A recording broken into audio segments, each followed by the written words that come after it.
Haverá vida após as eleições? Este é o tema do nosso estudo, da nossa reflexão desta noite. Você é nosso convidado para a gente estar meditando um pouco sobre essa temática. E eu vou dividir em alguns assuntos. Já que é um estudo bíblico, nós vamos nos basear no texto de Romanos, capítulo 13, e nós vamos ouvir de Deus o que Deus fala sobre as autoridades. Depois, então, nós vamos falar sobre o posicionamento da igreja, ou pelo menos qual deveria ser o posicionamento das igrejas como um todo. Mas, é claro, não é possível a gente ter uma uniformidade, porque nós temos diversas doutrinas, diversos pensamentos, diversos entendimentos da palavra de Deus, interpretações, mas nós vamos falar aqui do nosso posicionamento, qual realmente deve ser a posição da igreja, do cristão, em relação às eleições, tá? E depois, então, para a gente fechar, que é o tema propriamente dito, haverá vida após as eleições. A gente sabe que tudo passa, as eleições também são passageiras, as nossas autoridades também são passageiras. E como é que nós, como cristãos, vamos reagir também depois, né, que essas eleições acabarem, né? E a importância de nós, então, trabalharmos isso e já desde já, antes de começar as eleições, a gente entender que haverá algo pós, né?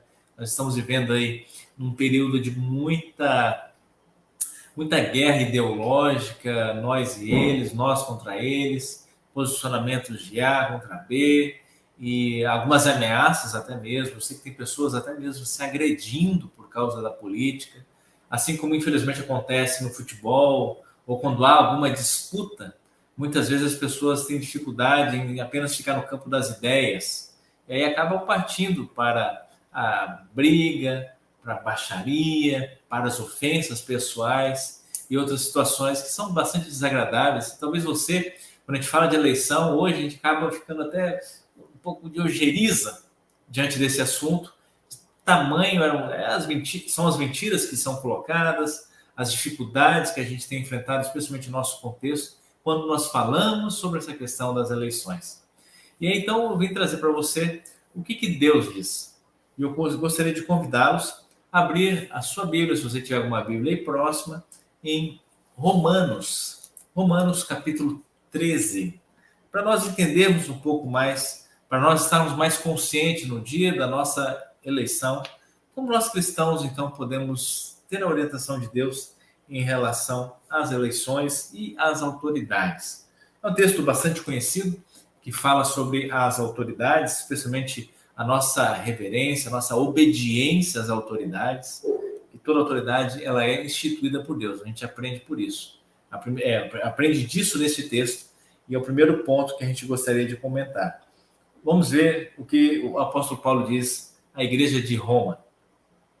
Obedeçam às autoridades, todos vocês, pois nenhuma autoridade existe sem a permissão de Deus. E as que existem foram colocadas nos seus lugares por ele. Assim, quem revolta contra as autoridades está se revoltando contra o que Deus ordenou, e os que agem deste modo serão condenados. Somente os que fazem o mal devem ter medo dos governantes, e não os que fazem o bem. Se você não quiser ter medo das autoridades, então faça o que é bom, e elas o elogiarão. Porque as autoridades estão a serviço de Deus, para o bem de você. Mas se você faz o mal, então tenha medo, pois as autoridades de fato têm poder para castigar. Elas estão a serviço de Deus e trazem o castigo dele sobre os que fazem o mal. É por isso que você deve obedecer às autoridades, não somente por causa do castigo de Deus, mas também porque a sua consciência manda que você faça isso. É por isso também que vocês pagam impostos, pois quando as autoridades cumprem os seus deveres, elas estão a serviço de Deus. Portanto, paguem ao governo o que é devido. Paguem todos os seus impostos e respeitem e honrem todas as autoridades.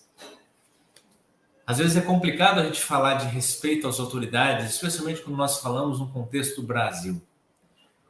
A política, de modo geral, ela tem um aspecto no nosso país de maneira não muito bem vista perante a população. Mas eu pergunto para você, meu amado irmão e irmã, será que os governantes, será que os nossos líderes, será que as nossas autoridades que lá estão não são reflexo do povo? Será que eles só não estão replicando em grande escala e larga escala o que nós somos nas nossas pequenas atitudes aqui no dia a dia, como sociedade, como vizinhos, como civis, como pertencentes a essa sociedade? Será que as autoridades que nós elegemos e lá colocamos, eles vieram de outro país? Eles vieram de Marte, de Plutão? Não. Será que eles não são povo também? Então, muitas vezes, a gente só fica culpando os nossos políticos, eles não fazem isso, não fazem aquilo outro, porque nós, muitas vezes, queremos também ganhar benfeitorias, também queremos ganhar coisas das pessoas. E nós vamos atrás, então, das promessas, e os políticos sabem muito bem que, para eles serem eleitos, eles têm que fazer algumas promessas, que muitas delas eles não vão cumprir nunca. E aí, muitas vezes, nós ficamos nessa barganha em querer tomar lá da cá. E aí, muitas vezes, nós também erramos quando escolhemos candidatos que nos prometem coisas para nós pessoais e não para o bem comum, que é para isso que eles foram eleitos, que é para isso que nós devemos eleger. Se você concorda ou você discorda, faça um comentário aí embaixo e a gente vai poder, então, no final, compartilhar esse seu posicionamento, tá? Qual é a nossa primeira autoridade na vida ou em vida? Quem são as nossas primeiras autoridades? Os nossos pais, né? Os nossos pais. Os nossos pais, a gente não tem poder de votar e escolher. Simplesmente nós ganhamos. Deus nos dá o presente de termos os nossos pais. E aí, então, nós temos que obedecê-los. Mesmo que nós não votamos, mesmo que nós não escolhemos, nós temos o dever de respeitar os nossos pais. Quer que a gente concorde ou não, a gente tem o direito de discordar dos nossos pais, quando muitas vezes eles têm alguma opinião um pouco equivocada. Os nossos pais, eles não são perfeitos. Mesmo assim, eu como filho, vocês como filhos, tenho o dever de honrá-los, de obedecer-lhes e até servi-los. Esses são os primeiros mestres de cada um de nós, nossos primeiros orientadores, nossas primeiras autoridades, e que precisamos então honrá-los. E Deus colocou eles, os nossos pais, para colocar ordem. E assim também Deus instituiu a autoridade em outras escalas, em outras vocações, em outras situações, para que houvesse o quê? Ordem. Porque se não tivesse autoridade, seria uma desordem muito grande. Eu sei que muitos pensamentos, muitas pessoas acham que a melhor forma, o melhor sistema de governo seria a anarquia, ou seja, a ausência de governo completamente. Mas não dá certo a anarquia, porque precisamos de alguém que dê a palavra final, alguém vai ter que assumir esse posto. Até mesmo no governo anárquico, vai ter que ter alguém que bate o martelo. Não tem como a gente ouvir todos ao mesmo tempo, da mesma hora. Não tem jeito. Né? Então, não é viável, é utópico esse pensamento anárquico. E vai contra, realmente, o que Deus preparou, que é ter uma autoridade, que é ter uma pessoa ou uma comissão ou um grupo de pessoas que vão, então, organizar a casa da melhor maneira possível. Imagina, então, vocês nesse mundo anárquico, onde realmente não tivesse nenhuma autoridade. Né? Quem que manda? Quem que obedece? Realmente é caos, é caótico. Todos mandam, todos obedecem. Aonde que isso funciona? Não dá certo.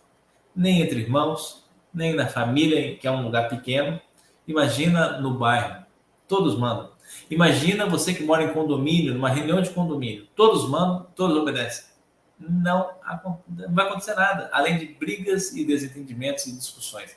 Então, realmente não tem como ser dessa maneira. Então, é importante que a gente entenda que Deus coloca, Deus institui, Deus chama, Deus vocaciona pessoas para que elas tenham autoridade, então o dom da liderança, para que elas então possam organizar, seja uma igreja, seja a casa, ou no caso dos pais, seja a autoridade municipal, estadual, federal, as instâncias que nós, especialmente no nosso país, seguimos. Então é preciso que haja tudo isso. E Deus está, obviamente, por detrás de tudo isso. Por mais que muitas vezes a gente ache que Deus está ausente, Deus está fazendo vista grossa, ou está fechando olhando com meio olho só. Não. Deus está por detrás de toda a história. Ele governa tudo. Por mais que ele permita algumas situações, Deus está nos acompanhando. Então é muito importante a gente entender. E eu gostaria de fazer aqui uma diferença entre autoridade e autoridades. Né? No mundo, existem os princípios de autoridade que foram estabelecidos por Deus.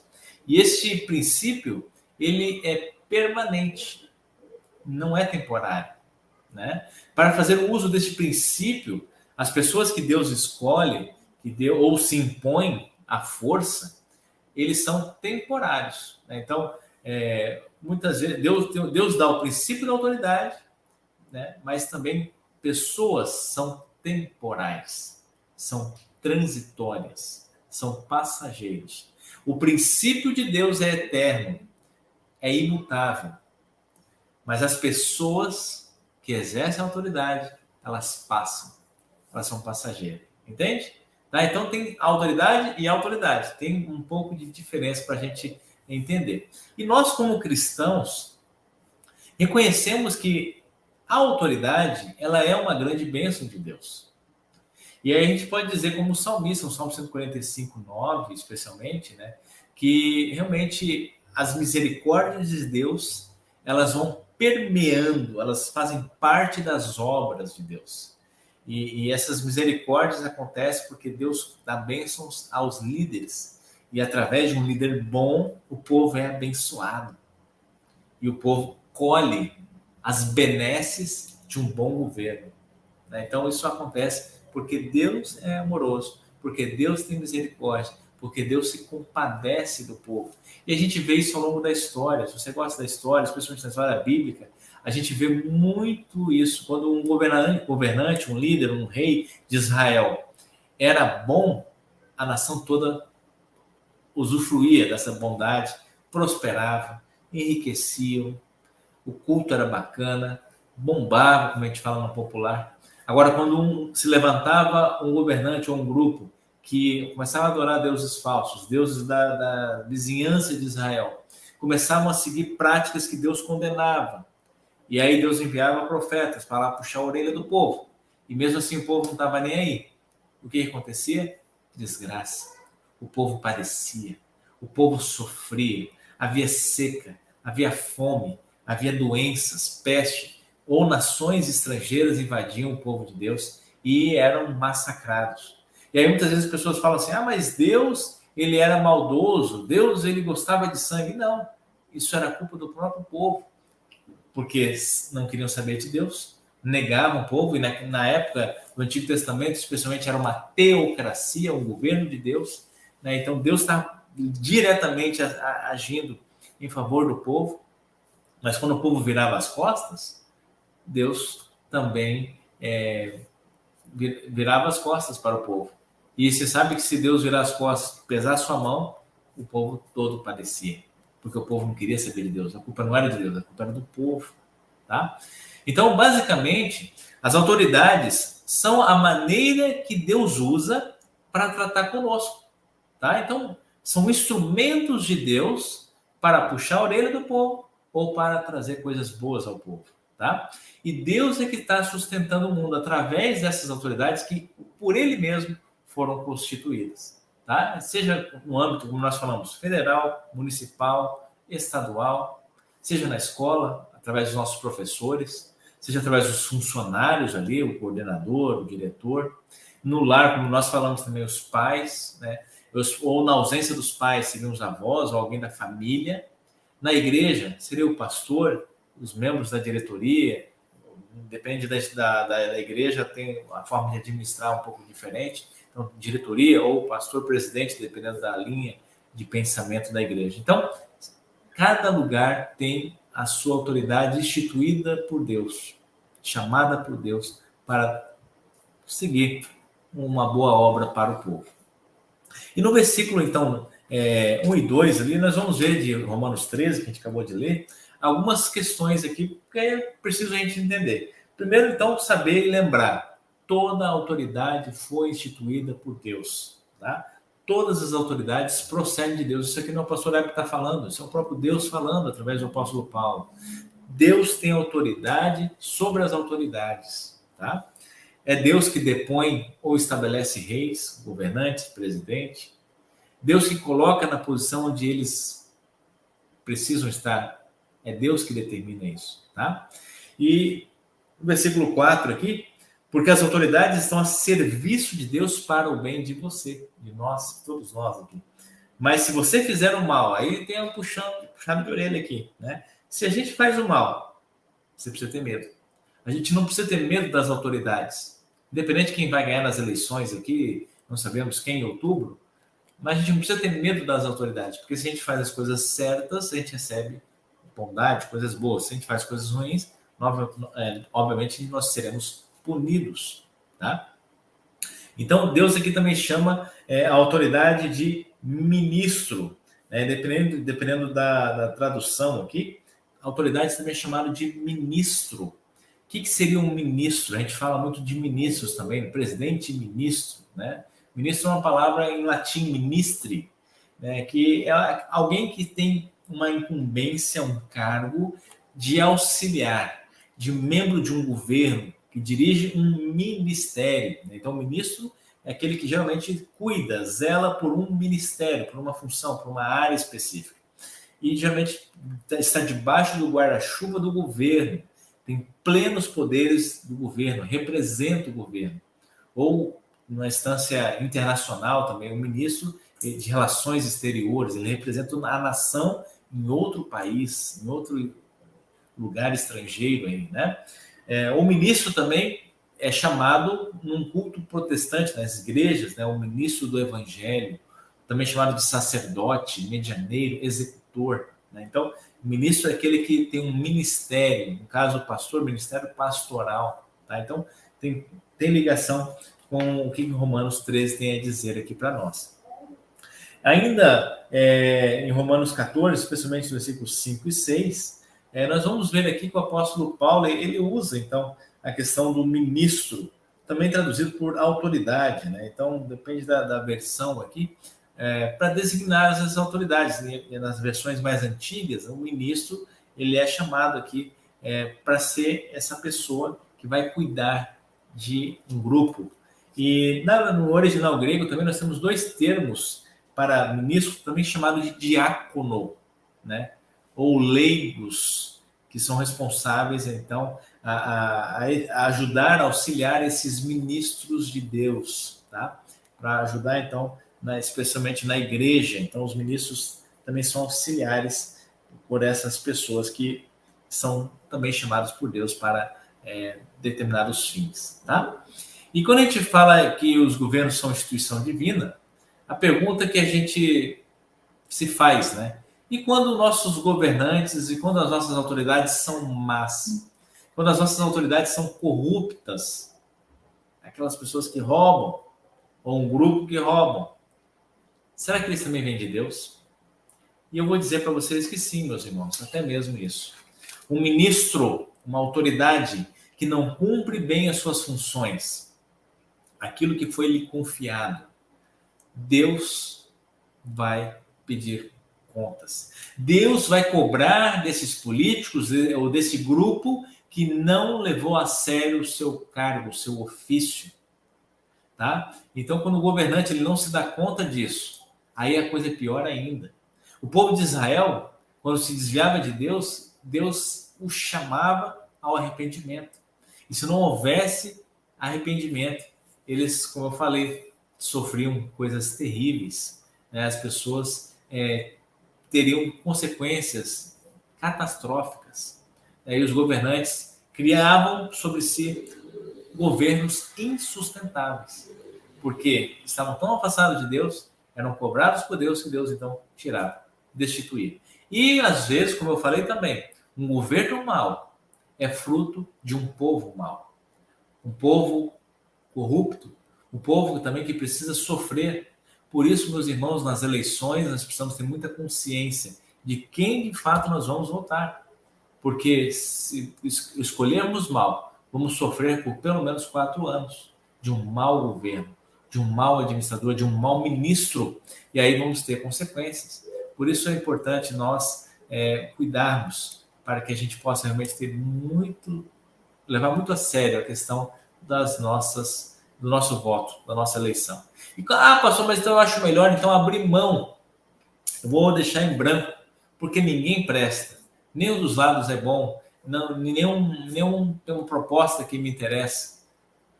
Eu vou abrir mão então do meu voto. Se você abre mão do seu voto, você está dando margem para outra pessoa então assumir o posto em seu lugar. Você está se omitindo, e a omissão você também não vai poder reclamar de nada. Se você não elegeu ninguém, você também não pode reclamar de nada, porque você abriu mão do seu voto e alguém escolheu por você.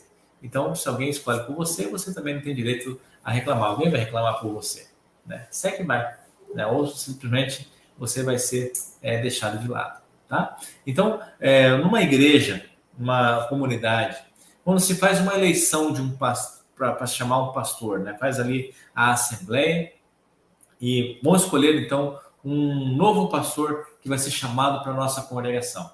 Então, o que é pedido ali para a congregação? Em oração, para que Deus então escolha um ministro que possa ser adequado àquela comunidade, àquela igreja para a qual ele foi então designado.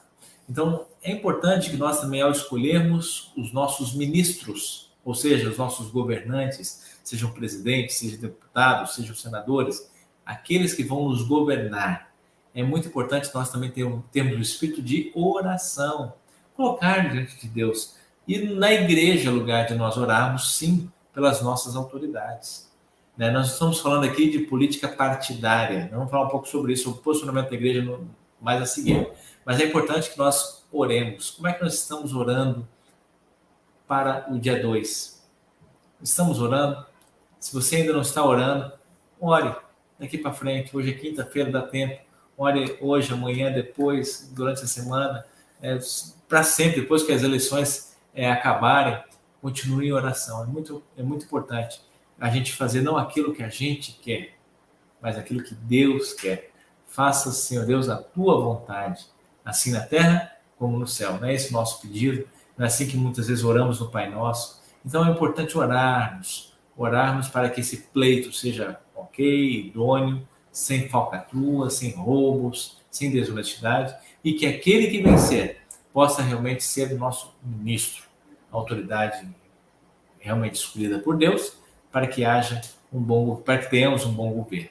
E qual é o posicionamento, então, dos cristãos, principalmente da igreja, propriamente dito?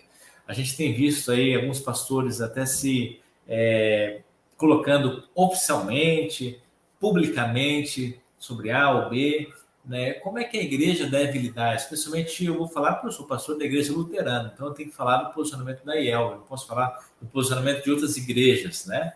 O que nós, como igreja luterana IELB, nos posicionamos é que nós entendemos que há 2 reinos, um reino espiritual e o reino terreno, tá? 2 governos, 2 chaves, 2 reinos, né? Então nós entendemos isso. E nós temos vários textos bíblicos que falam sobre isso, esse texto de Romanos também fala sobre isso, e esses 2 reinos, nós vamos ver ali, como o próprio texto aqui de Romanos 13 estava falando, né?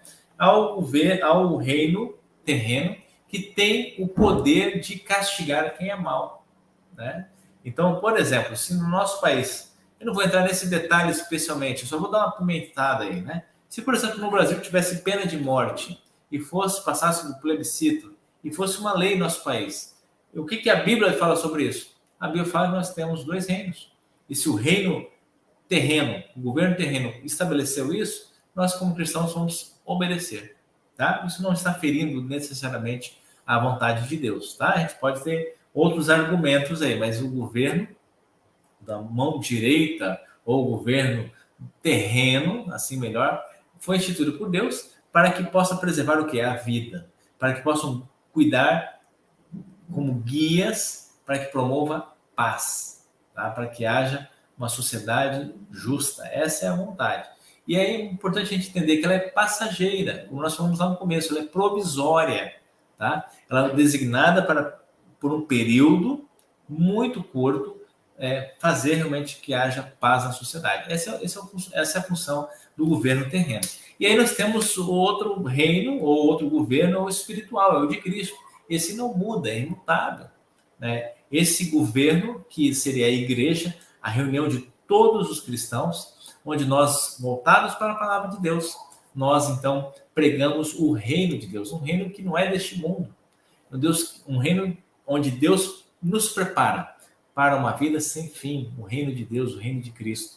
Tá? Então, são dois momentos que não devem ser misturados. Nesse sentido, nós, como igreja luterana, a gente acha que a igreja não deve interferir diretamente no Estado, e o Estado também não tem que se preocupar com as questões espirituais do reino espiritual. Não é função do Estado isso. Tá? Muita gente cobra isso dos governantes, mas não é função do Estado determinar alguma coisa da igreja ou não.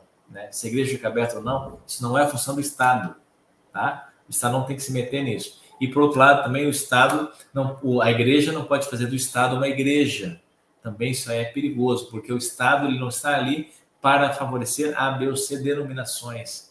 Nós vivemos num Estado muito heterogêneo, especialmente em relação à fé. Então, nós temos que ter princípios, valores, ok?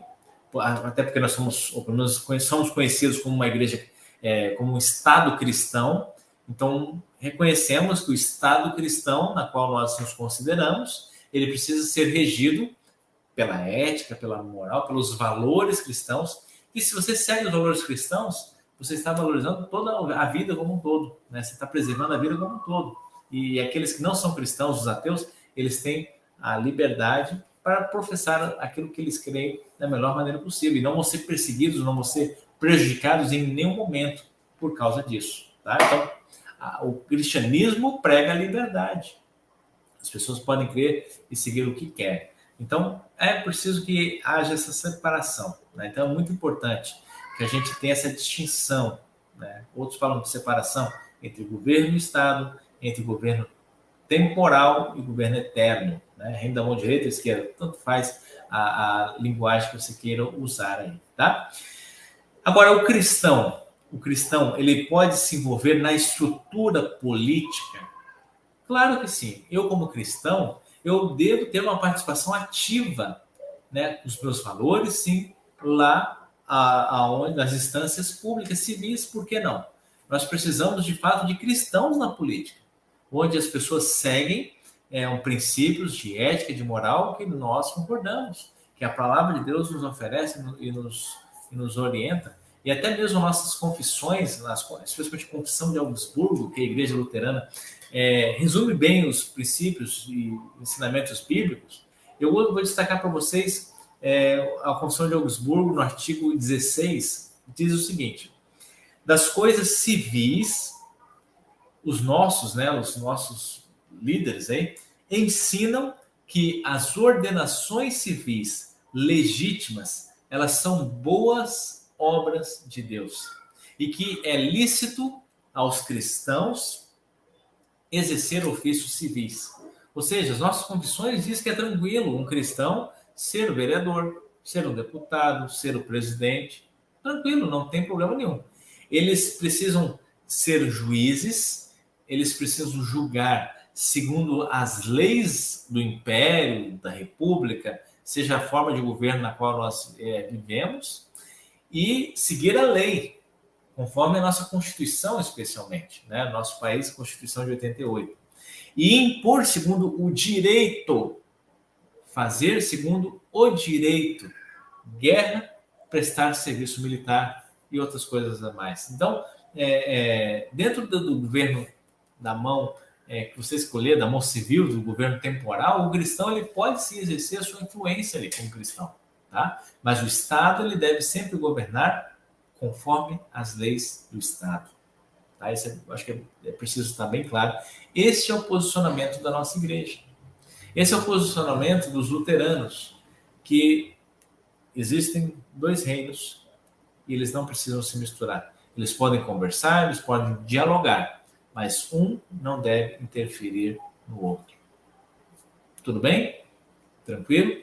Então, por isso, você não vai ver, por exemplo, um pastor da IELB, especialmente indo no púlpito e pregar para A, B ou C político. Não, isso não vai acontecer.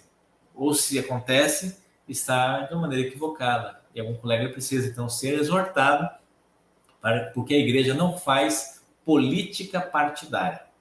Porém, entretanto, todavia, é dever dos pastores orientar a sua comunidade, a sua igreja, as pessoas são simpatizantes aí, para que tenham realmente valores e que busquem nas eleições valores que realmente estejam de acordo com os princípios éticos e morais cristãos. Isso aí é função do pastor fazer isso. E se por acaso, mesmo assim, um cristão quiser votar em um político que não tem isso aí, vai ser proibido, vai ficar de banco, vai ficar fora da Santa Ceia por causa disso? Não. Aí cada um tem a sua consciência. Entretanto, é importante que nós tenhamos liberdade e orientação para que cada um vote segundo a sua consciência. Tá bom? E aí, então, eu pergunto para vocês, né? Diante disso, diante dessa dicotomia que nós estamos vivendo em nosso país, A, B ou C, políticos, né? Na verdade, nem temos tanto C, a terceira via, né? Geralmente é duas vias aí que praticamente vão decidir as eleições.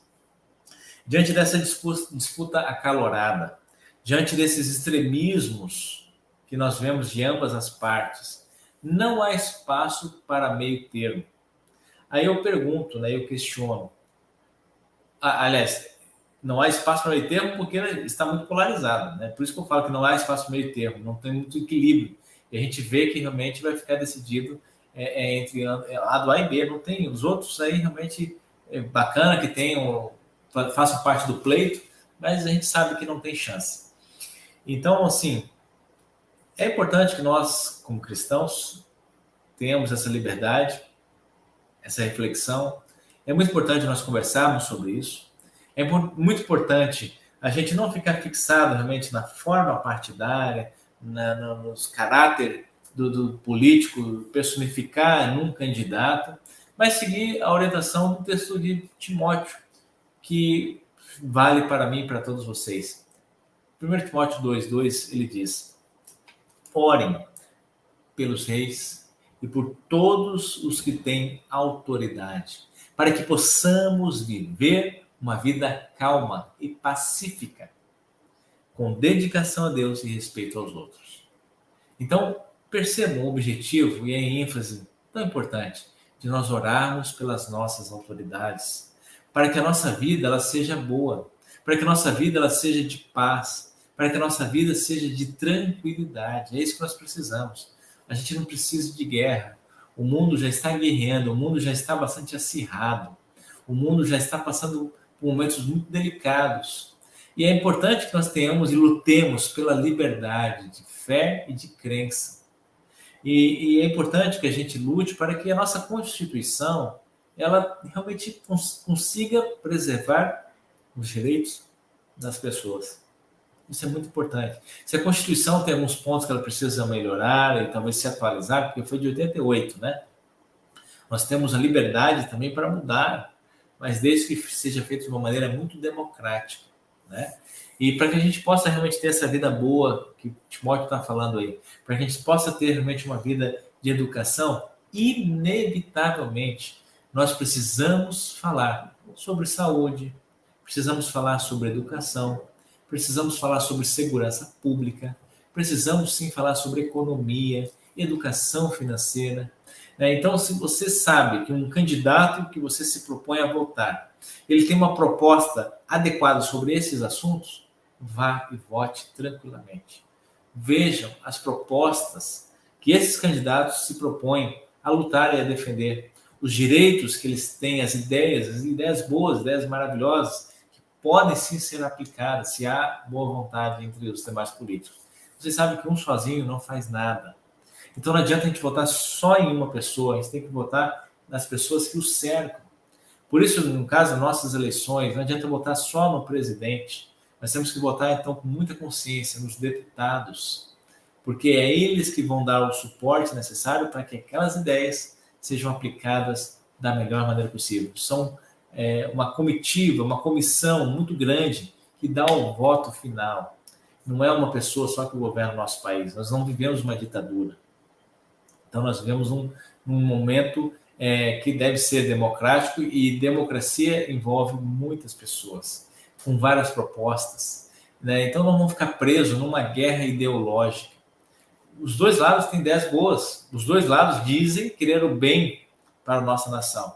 Mas você deve ter critério, você deve ter análise, você deve realmente votar segundo o seu coração e mais, segundo o coração de Deus. Clame, peça para que Deus dê sabedoria. Peça para que Deus realmente possa usar o seu voto da melhor maneira, para que nós tenhamos um bom plano de governo.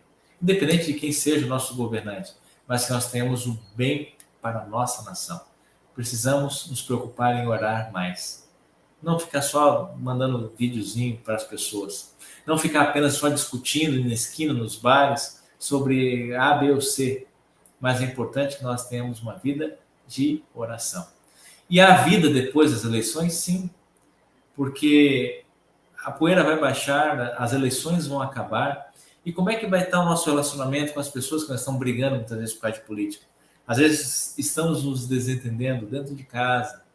Às vezes estamos nos desentendendo como igreja, como comunidade. Porque dentro de uma igreja existem pessoas que têm pensamentos diferentes. E nós temos essa liberdade, falamos sobre isso.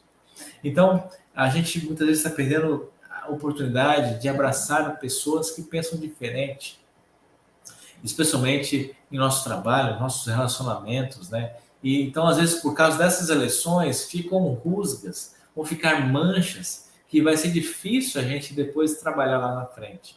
Então, não vamos perder tempo com isso, não vamos perder tempo com discussões frívolas, ou seja, discussões inúteis, e vamos realmente partir para outro campo. Vamos procurar o conselho de Pedro.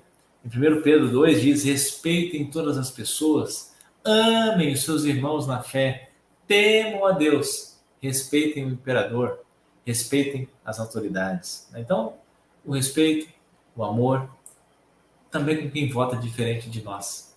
Vamos ter tolerância para aqueles, especialmente, que são também os nossos irmãos na fé. Nós sabemos que há alguns absurdos e às vezes a gente até questiona se um cristão pode votar em A, B ou C candidato. Nós temos esse direito de poder se questionar. Mas se a pessoa está com a consciência que é aquilo ali, não nos cabe então julgar. Vamos deixar na mão de Deus, né? Vamos deixar realmente que os nossos governantes, instituídos por Deus, façam o melhor. Respeitemos então os candidatos, não vamos propor aqui guerra, pelo contrário, vamos votar em paz, independente de quem ganhar. Vamos ter um final de eleições tranquilas. E isso cabe a cada um de nós também nos posicionarmos em relação a isso. Não vamos permitir com que vidas sejam ceifadas por causa das eleições. Inimizades aconteçam por causa das eleições. Lembrem que ela passa, mas a nossa fé cristã ela permanece. E especialmente quando a gente fala do assunto política, seja no seu voto, seja com aquele que pensa diferente, lembre-se, a vida sim, depois das eleições. E é importante que a gente pense sobre isso e reflita da melhor maneira possível.